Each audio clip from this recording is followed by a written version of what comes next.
اعوذ باللہ من الشیطان الرجیم بسم اللہ الرحمن الرحیم لقد کفر الذین قالوا ان اللہ هو المسیح ابن مریم۔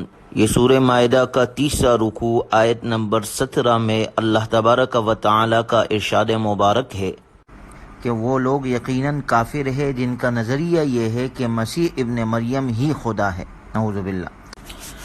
آپ ان سے پوچھئے اگر اللہ تعالی مسیح ابن مریم، ان کی والدہ اور تمام لوگوں کو ہلاک کرنے کا فیصلہ کر لے تو کون ہے جو اسے اپنے فیصلے پر عمل کرنے سے روک سکتا ہے؟ آسمان اور زمین میں اور جو کچھ ان میں ہے، ان سب کا مالک صرف اللہ ہے، وہ جو چاہتا ہے پیدا کرتا ہے اور ہر چیز پر قدرت رکھتا ہے۔ پھر یہود و نصارہ کہتے ہیں نحن ابناء اللہ و احباؤہ، کہ ہم اللہ کے چہیتے ہیں، اللہ کے مقرب ہیں۔ اللہ تعالیٰ نے کہا کہ ذرا ان سے پوچھی کہ اگر واقعی ایسا ہے تو پھر وہ تمہیں تمہارے بدعمالیوں کی سزا کیوں دیتا ہے؟ قل فلم يعذبكم بذنوبكم بل انتم بشر ممن خلق، بلکہ تم بھی اس کے پیدا کیے ہوئے دوسرے انسانوں کی طرح ہو۔ آسمانوں اور زمین اور جو کچھ اس کے درمیان ہے سب پر ہی اس کی بادشاہت ہے اور اسی کی طرف تم سب نے لوٹ کر جانا ہے۔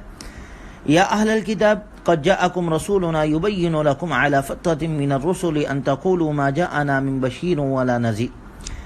اے اہل کتاب، تمہارے پاس ایسے وقت میں ہمارا رسول آ کر تمہیں واضح تعلیم دے رہا ہے جبکہ ایک عرصے سے رسولوں کے آنے کا سلسلہ منقطع تھا، تاکہ تم اپنے گمراہی کا یہ عذر پیش نہ کرو کہ ہمارے پاس کوئی بشیر و نذیر نہیں آیا۔ تو دیکھ لو تمہارے پاس بشارت دینے والا اور ڈرانے والا نبی آ گیا ہے اور اللہ کی قدرت ہر چیز پر ہے۔ یعنی نبی آخر الزمان آپ صلی اللہ علیہ وسلم کی دنیا میں تشریف آوری کے بعد اہل کتاب یہ عذر پیش نہیں کر سکتے کہ ان کے پاس حق کی وضاحت کرنے والا کوئی نبی نہیں آیا۔ اگلے رکوع میں اللہ تبارک و تعالی نے موسیٰ علیہ السلام کا ذکر کیا ہے اور ان کے قوم کے انکار کا ذکر کیا ہے۔ وَإِذْ قَالَ مُوسَىٰ لِقَوْمِهِ يَا قَوْمِ اذْكُرُوا نِعْمَةَ اللَّهِ عَلَيْكُمْ إِذْ جَعَلَ فِيكُمْ أَنْبِيَاءَ وَجَعَلَكُمْ مُلُوكًا وَآتَاكُمْ مَا لَمْ يُؤْتِ أَحَدًا مِّنَ الْعَالَمِينَ۔ یاد کرو جب موسیٰ علیہ السلام نے اپنے قوم سے کہا تھا اے میری قوم، اللہ تعالیٰ نے جو تم پر احسانات کیے ہیں انہیں یاد کرو۔ اس نے تم ہی میں سے نبی پیدا کیے، انبیاء اکرام علیہم السلام بنی اسرائیل میں آئے، پھر تم میں ہی بادشاہت بھی اللہ نے عطا کی، بادشاہ بھی بنے ان میں سے، پھر تمہیں آزادی عطا کی فرعون سے۔ اصل جس واقعے کی طرف یہاں اشارہ ہے وہ مختصراً واقعہ یہ ہے کہ بنی اسرائیل کا اصل وطن شام تھا اور بالخصوص فلسطین کا علاقہ تھا۔ فرعون نے مصر میں ان کو غلام بنا رکھا تھا۔ جب اللہ تبارک و تعالیٰ کے حکم سے فرعون اور اس کا لشکر غرق ہو گیا تو اللہ تعالیٰ کی طرف سے حکم ہوا کہ اب وہ فلسطین میں جا کر آباد ہو۔ فلسطین پر ایک کافر قوم کا قبضہ تھا جو عمالقہ کہلاتے تھے۔ اب بنی اسرائیل کو یہ حکم ہوا کہ تم فلسطین جاؤ لیکن قوم عمالقہ سے جہاد کرے، اور ساتھ میں اللہ تعالیٰ کی طرف سے یہ وعدہ بھی کیا گیا تھا کہ جہاد کے نتیجے میں تمہیں فتح ہوگی کیونکہ یہ سرزمین تمہاری مقدر میں لکھ دی گئی ہے۔ حضرت موسیٰ علیہ السلام کے اس حکم کی تعمیل میں فلسطین کی طرف روانہ ہوئے۔ جب فلسطین کے قریب پہنچے تو بنی اسرائیل کو پتہ چلا کہ عمالقہ تو بڑے طاقتور لوگ ہیں۔ دراصل یہ لوگ قوم عاد کی نسل سے تھے، ظاہری جسامت ان کی بہت زیادہ، تو انہوں نے یہ ظاہری جسامت دے کر یہ نہ سوچا کہ اللہ کی قدرت بہت بڑی ہے اور اس نے فتح کا وعدہ بھی کر رکھا ہے۔ انہوں نے کہا کہ ہم تو ان کے ساتھ نہیں لڑ سکتے اور جہاد سے انکار کر دی۔ کہا جب تک وہ قوم وہاں سے نہیں نکلے گی ہم اس شہر میں داخل ہی نہیں ہوں گے۔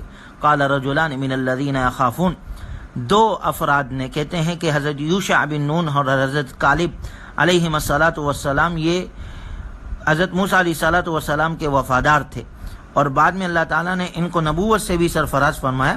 انہوں نے اپنے قوم سے کہا تم اللہ پر بھروسہ کرو گے، بھروسہ کر کے آگے بڑھو گے تو اللہ کے وعدے کے مطابق تم ہی غالب رہو گے۔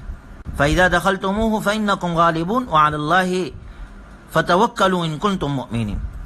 تو قوم کہنے لگی قالوا یا موسیٰ اِنَّا لَن نَدْخُلَهَا أَبَدًا مَا دَامُوا فِيهَا فَاذْهَبْ أَنْتَ وَرَبُّكَ فَقَاتِلَا إِنَّا هَاهُنَا قَاعِدُونَ۔ ہم ہرگز اس میں قدم نہیں رکھیں گے، ہاں بس تم اور تمہارا رب رہے چلے جاؤ، ان سے لڑو، جب تم یہاں بیٹھ جاؤ اور وہ خالی ہو جائے شہر پھر ہمیں بلا لینا۔ نعوذ باللہ، اس طرح کہنے لگے۔ بنی اسرائیل کے اس نافرمانی کے نتیجے میں اللہ تعالیٰ نے ان کو یہ سزا دی کہ 40 سال تک فلسطین میں ان کا داخلہ بند کر دیا۔ یہ لوگ صحرائے سینا کے ایک مختصر علاقے میں بھٹکتے رہے، نہ آگے بڑھنے کا راستہ ملتا نہ پیچھے مصر واپس جانے کا۔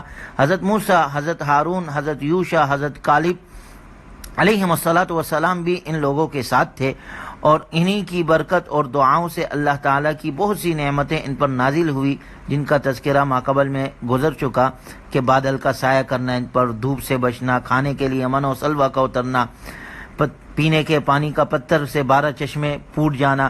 بنی اسرائیل کے لیے یہ ساری نعمتیں مل رہی تھی۔ بنی اسرائیل کے لیے خانہ بدوشی کی یہ زندگی ایک سزا تھی، لیکن ان کے بزرگوں کے لیے اللہ تعالیٰ نے اس کو قلبی راحت کا سامان بنا دیا۔ حضرت ہارون علیہ السلام، اسی طرح حضرت موسیٰ علیہ السلام یکے بعد دیگرے اسی صحرا میں ان کی وفات ہوئی۔ بعد میں یوشع بن نون علیہ السلام پیغمبر بنے، اور شام کا کچھ علاقہ انہی کی سرگردی میں اور کچھ علاقہ حضرت سموئیل علیہ السلام کے زمانے میں طالوت سے مقابلے میں فتح ہوا، جس کا واقعہ سورہ بقرہ میں تفصیل کے ساتھ گزر چکا۔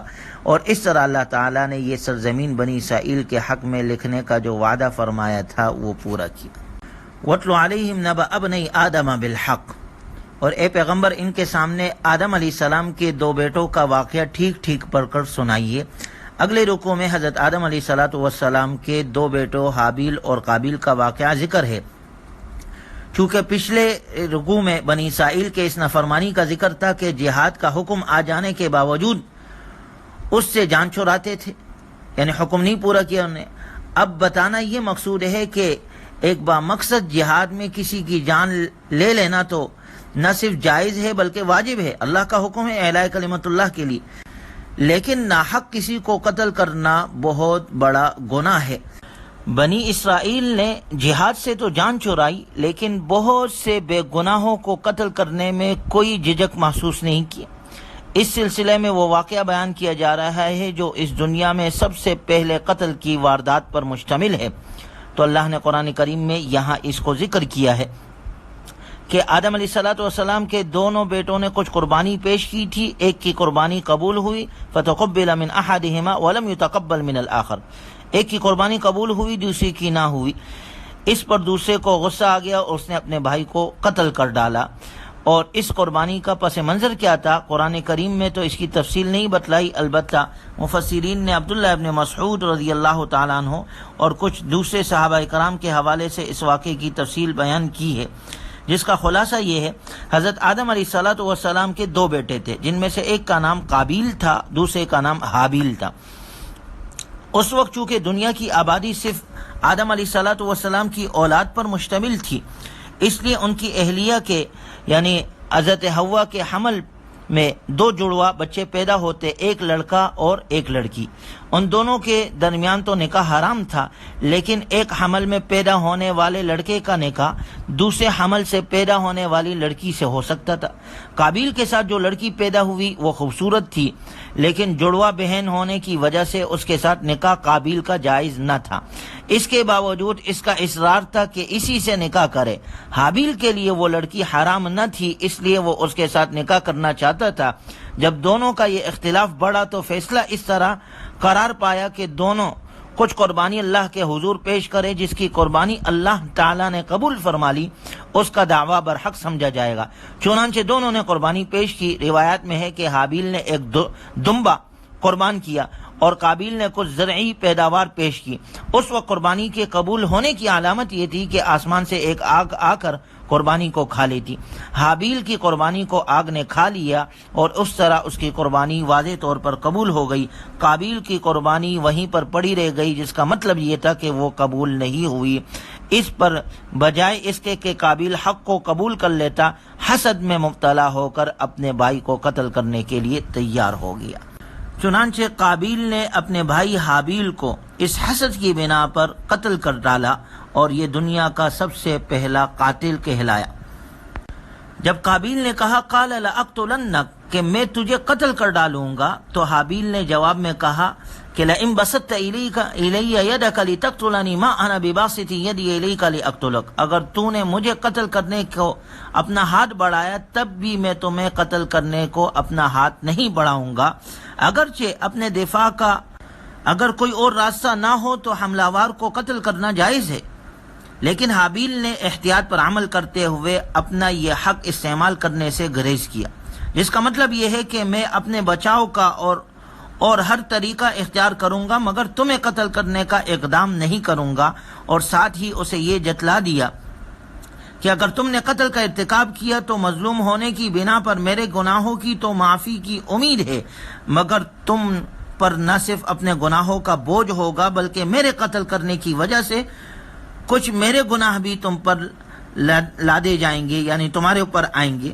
کوئی بعید نہیں، کیونکہ آخرت میں مظلوم کا حق ظالم سے دلوانے کا ایک طریقہ احادیث مبارکہ میں یہ بیان ہوا ہے کہ ظالم کی نیکیاں مظلوم کو دی جائے گی، اور اگر نیکیاں کافی نہ ہوگی تو مظلوم کے گناہ ظالم پر ڈال دیے جائیں گے۔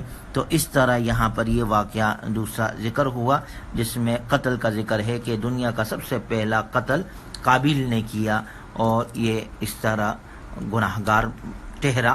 اللہ تبارک و تعالی ہمیں ہر قسم کے نافرمانی سے اور ہر قسم کے برے کاموں سے اللہ ہمیں محفوظ فرمائے، کامل طور پر اللہ کی اطاعت کی اللہ ہمیں توفیق نصیب فرمائے۔ وآخر دعوانا ان الحمدللہ رب العالمین۔